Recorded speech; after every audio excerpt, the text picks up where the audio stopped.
Hello बच्चों, कैसे हैं आप सब। उम्मीद है अच्छे होंगे। आज मैं आपके सामने बिहार बोर्ड का बहुत ही इम्पोर्टेंट क्वेश्चन लेकर के आया हूं, जिसका नाम है 1789 ईस्वी की फ्रांसीसी क्रांति के कारण। ये आपके एग्ज़ाम पॉइंट ऑफ व्यू से काफ़ी इम्पोर्टेंट है। यदि आप क्लास 10th में हैं और बिहार बोर्ड की तैयारी कर रहे हैं तो काफ़ी इम्पोर्टेंट रहने वाला है।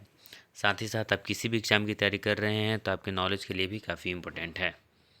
यदि आप मेरे यूट्यूब चैनल पर नए हैं तो इस चैनल को सब्सक्राइब ज़रूर कर लें, साथ ही साथ बेल आइकन को भी प्रेस कर लें, ताकि आप आपके एग्ज़ाम से संबंधित कोई भी मैं लेक्चर शूट करूं तो आपके पास सबसे पहले पहुंच जाए। आइए हम जानते हैं 1789 ईस्वी की फ्रांसीसी क्रांति के क्या कारण था। सन 1789 ईस्वी की बात है। फ्रांस का राजा लुई 16वां होता है और लुई 16वां बुर्बो राजवंश का काफ़ी निरंकुश राजा था।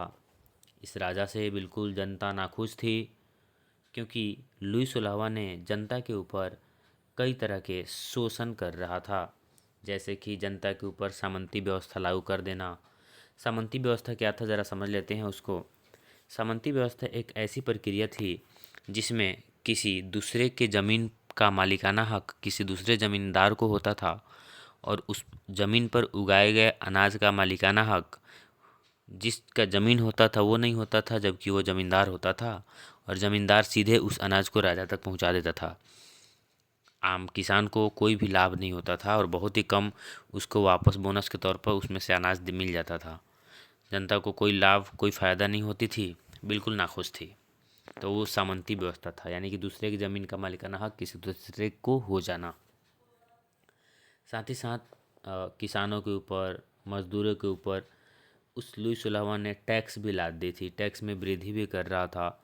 जनता बिल्कुल नाखुश थी, क्योंकि टैक्स में इतना वृद्धि कर दिया गया था कि जनता के पास उतने पैसा नहीं होते थे ताकि वह टैक्स चुका पाए। और मज़दूरों का काफ़ी शोषण किया जा रहा था, क्योंकि मज़दूर जो भी काम करते थे अधिक समय तक काम कराना, जो मज़दूर होते थे उनसे अधिक समय तक काम कराना और मज़दूरी क्या करना, कम देना। साथ ही साथ उनके रहने की सुविधा नहीं थी, और राजा उनकी कोई सहायता नहीं कर रहे थे। राजा से जनता बिल्कुल नाखुश थी। साथ ही साथ देश में लगातार गरीबी बढ़ रही थी, बेरोजगारी भी अपने चरम सीमा पर था, और ये सब फ्रांसीसी क्रांति के कारण बन गए।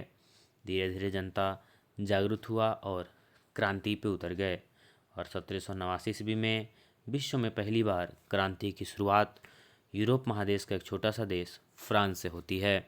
आपसे अगर ऑब्जेक्टिव क्वेश्चन बनता है कि 1789 ईस्वी की फ्रांसीसी क्रांति की शुरुआत कहाँ पर हुआ, तो फ्रांस से हुआ था, और वहीं पर पहली बार राष्ट्रवाद का उदय भी हुआ था।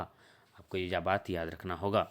आइए हम जानते हैं 1789 ईस्वी की फ्रांसीसी क्रांति के कारण इस प्रकार निम्नलिखित है। 1 में लुई 16वां की निरंकुशता, 2 में सामंती व्यवस्था, 3 में टैक्सों में वृद्धि, 4 में मजदूरों का शोषण, और 5 में बेरोजगारी और गरीबी।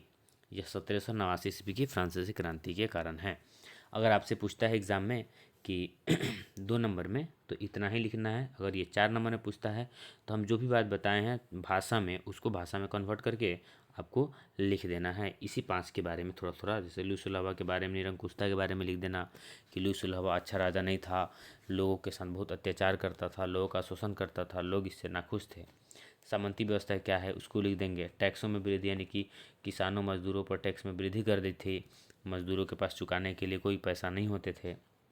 फिर मजदूरों का शोषण में क्या करना है, अधिक समय तक काम कराना, कम मजदूरी देना, ये सब लिख देना है।